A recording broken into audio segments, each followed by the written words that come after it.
Tokyo has 37 million people. So, why isn't it one giant traffic jam? Tokyo is the biggest city on Earth. And it isn't even close. More than 37 million people live in and around the city. That's more people than the entire population of Canada packed into one metropolitan area. By every rule of common sense, this place should be a nightmare to drive through. Endless gridlock. Constant honking. Cars crawling for hours just to travel a few miles. But that isn't what you see. So, where are all the cars? Tokyo isn't free of traffic. It never has been. But somehow, a city this massive avoids the kind of gridlock that cripples cities far smaller than it. The reason has nothing to do with people driving less because they have nowhere to go. Tokyo is one of the busiest places on the planet. The difference is that, decades ago, the city grew in a completely different direction. Instead of building a city around cars, it built a city where most people simply never needed one. And once you see how that happened, you'll never look at city planning the same way again. A city that had to begin again. To understand Tokyo today, you have to go back to a city that barely existed. In 1945, after World War II, huge sections of Tokyo had been reduced to rubble. Firebombing destroyed more than 1 million buildings, leaving entire neighborhoods erased from the map. The Tokyo we know today isn't an ancient city that slowly evolved over centuries. It's a city that had to rebuild itself almost from the ground up. That could have gone in many different directions. Instead, something unusual happened. The network that would eventually shape Tokyo wasn't built by the government. It was built by private railway companies. That sounds like a small detail, but it changed everything. Unlike government-run rail systems that can rely on tax money, private rail companies had to make a profit. Simply laying tracks wasn't enough. They needed people to keep using them every single day. So they came up with an idea that was surprisingly simple. First, they bought inexpensive land outside the city. Then they built train lines. Next came the stations. But they didn't stop there. Around those stations, they built apartment buildings, shopping centers, schools, restaurants, offices, even movie theaters. Companies like Tokyo became famous for this strategy. Every family that moved into those neighborhoods became another daily passenger. Every shopper became another customer. The train wasn't just transportation anymore. It became the center of an entire community.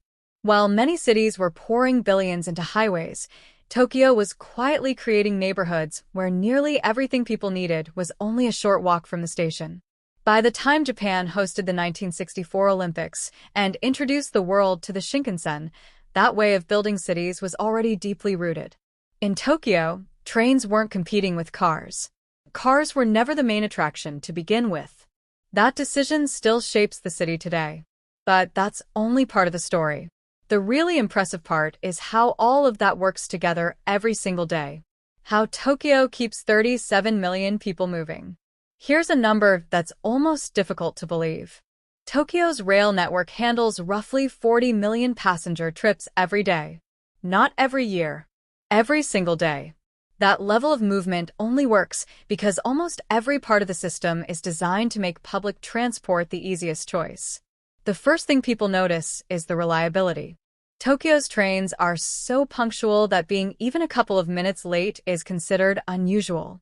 Some rail operators even hand out official delay certificates so passengers can prove to employers that the train, not they, caused them to arrive late.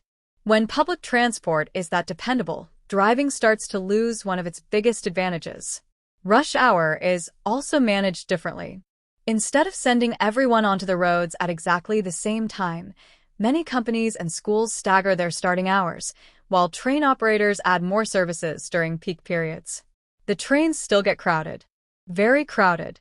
But millions of extra cars never appear on the roads in the first place.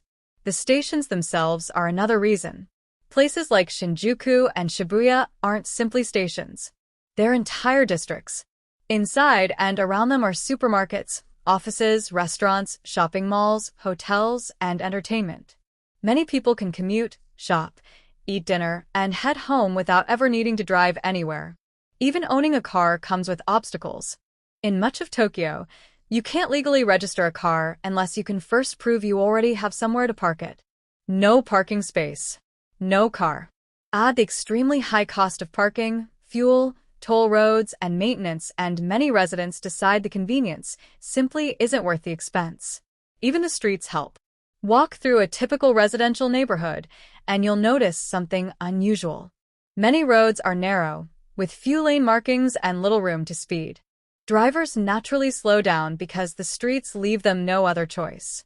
Instead of relying only on speed limit signs, the streets themselves encourage safer driving. It's a subtle difference. But over an entire city, those small design choices completely change how traffic behaves. Tokyo never eliminated traffic. Its trains still become packed during rush hour. Its highways still experience congestion. No city with 37 million people could avoid that. What's remarkable is that the city never allowed cars to become the default way of getting around. Today, cities like Singapore, Seoul, and even parts of New York are adopting many of the same ideas, building homes, offices, and businesses around public transport instead of endless highways.